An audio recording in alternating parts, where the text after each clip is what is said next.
जिद करना सीखो, जो लिखा नहीं मुकद्दर में उसे हासिल करना सीखो।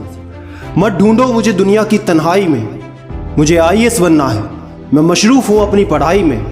दोस्त ताने भी मारते हैं लोग, जवाब देने का वक्त नहीं है, करके दिखाना है, कहने का वक्त नहीं है। मेरे दोस्त मानता हूं अभी तुझे कुछ नहीं आता, ना अभी कोई बदलाव तूने महसूस किया है। आईएएस बनने के पूरे प्रोसेस में एक नहीं बहुत सारे डिसअपॉइंटमेंट भी होने वाले हैं, बहुत सारे फेलियर आएंगे, बहुत सारा दर्द होगा। कई बार तो खुद का भरोसा टूटने लगता है, कई बार खुद के ऊपर से विश्वास हटने लगता है। रोज भगवान से तुम ये सवाल भी पूछोगे कि आखिर इतनी मुसीबतें मेरे जीवन में क्यों हैं। लेकिन मेरे दोस्त याद रखना, अगर दूसरों के हिसाब से अपनी जिंदगी जीते हो, दूसरों के विचारों को अपना जीवन मान बैठते हो, तो एक दिन खुद को एक पिंजरे में कैद पाओगे। माना कि तुझे अभी कुछ दिखाई नहीं दे रहा, लेकिन जहां तक दिखाई दे रहा है वहां तक तो पहुंच, आगे का रास्ता अपने आप दिखाई देने लगेगा। ऐसा ही कुछ हुआ था चीते के बच्चे के साथ। एक बार एक चीते का बच्चा अपनी नौजवानी की दहलीज पर कदम रखता है, तो एक दिन वो अकेले ही जंगल में शिकार के लिए निकल पड़ता है। उसे इस बात का भरोसा होता है कि आज कोई ना कोई शिकार मैं पकड़ ही लूंगा। चीते को रास्ते में एक लकड़बग्घा मिलता है। वो बोलता है कि बेटा इतनी सुबह तुम कहाँ जा रहे हो? चीता बोलता है कि आज मैं पहली बार शिकार करने जा रहा हूँ। इतनी बात सुनकर वो लकड़बग्घा हंसने लगता है। वो कहता है शिकार करना तुम्हारे बस की बात नहीं है, क्योंकि ना तो तुम्हारे पास शिकार का अनुभव है, ना ही शिकार करने की कला।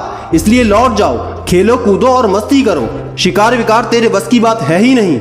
ये सुनकर चीते के बच्चे का हौसला टूट जाता है और वो खाली हाथ लौटकर वापस आता है। घर बैठकर भी उससे सुकून नहीं मिलता। वो सोचने लगता है, उसके अंदर एक आवाज आती है, नहीं तू कर सकता है, और उसकी सारी नसों में एक नया जोश आ जाता है। अगली सुबह वो उतना ही जोश, उतनी ही नई ऊर्जा के साथ शिकार पर निकल पड़ता है। इस बार कुछ दूर जाने के बाद उसे एक बंदर मिलता है। बंदर पूछता है, बेटा कहाँ जा रहे हो, वो भी इतनी सुबह सुबह? चीता बोलता है, बंदर मामा मैं सुबह सुबह शिकार करने के लिए निकला हूं, मुझे हर हाल में शिकार करना है। बंदर बोला, जहां तक मुझे पता है तुम अपनी फुर्ती और ताकत के बल पर एक कुशल शिकारी बन सकते हो और यकीनन तुम्हें सफलता जरूर मिलेगी। ये सुनकर चीता जोश और जुनून से भर गया और कुछ ही देर में उसने एक छोटे हिरण का शिकार भी कर लिया।